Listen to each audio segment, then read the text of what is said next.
Sarili ko po. Kasi I'm the type of person who will do what needs to be done in order to win, as long as it is within the bounds of law at ayon sa moralidad ng mga mamamayan ng Antipolo. So, para sa akin, ginawa ko yung nararapat, ginawa ko yung tingin kong kailangan gawin para manalo.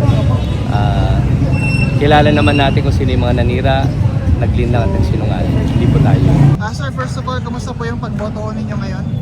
Quite peaceful, very straightforward. One candidate lang to vote. And we suppose kilala nyo po si Attorney Mark Tolentino. He's saying na he's going to file omnibus election violation sa laban ho sa inyo. Allegedly dahil daw sa mga poll watchers na nagsusot daw ng mga pangalan ho ninyo during the voting season. First off, I don't know Attorney Mark Tolentino. Number two, if he is willing, is going to file, then he files it in the proper court, not in social media. How do you respond to that allegation na sinasabi niyo yung mga kasama niyo raw poll watchers pumapasok sa mga I will not dignify such reports. It's being insinuated by an attorney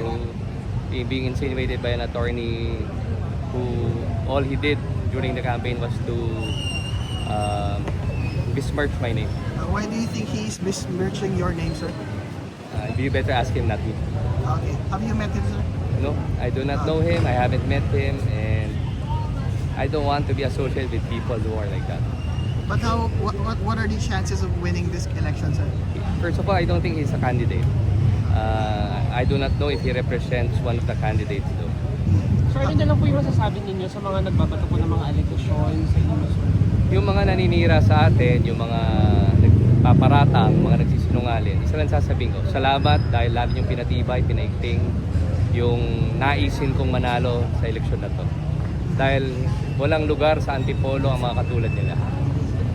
Salamat po. Sir, sino po ang tinitiran nyo pinakamabigat na kalaban nyo sa halalan na ito? Sarili ko po.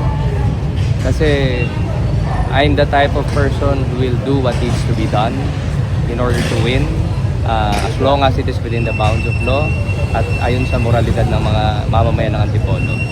So, para sa akin, ginawa ko yung nararapat, ginawa ko yung tingin kong kailangan gawin para manalo. Kilala naman natin kung sino yung mga nanira, naglinlang at nagsinungaling. Hindi po tayo. Sir, ulitin ko lang, ano yung mensahe nyo doon sa mga pilit nga pong naninira, no? Lalo na dito sa yung bago pa mangyari itong eleksyon na ito. Any message po or ano po yung masasabi nyo sa kanila? Maraming salamat dahil yung mga ganong klaseng pagsubok at paratang ginagamit ko para lalong patibayan yung aking inner resolve na gawin yung mas nararapat. Sir, ano yung masasabi nyo dun sa mga criticisms na same surname na naman daw po yung tatakbo dito sa Antipolo City? So, ano yung mensahe nyo dun sa mga kritisismo na gano'n na akop na naman daw po yung tatakbo dito sa Antipolo City na naghahanap po sila ng bagong pangalan siguro? That's why they are saying that kind of comments po, sir. Two things. Number one, bawat eleksyon naman may karapatan ng bawat isang mamili ng bago.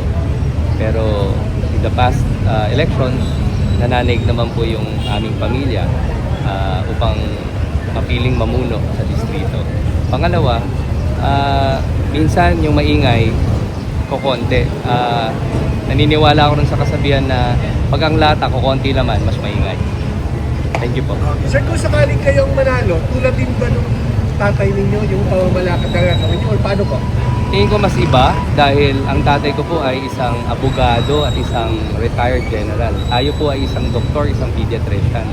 So, ang emphasis of our platform of government will be more on health and education. Mas nurturing, I think, ang ating paraan ng pamamalakad bilang isang serbisyo publiko. So, mas palalakasin ang health system ng Antipolo. Definitely. Sir, mensahe nyo na lang sa mga supporters nyo po.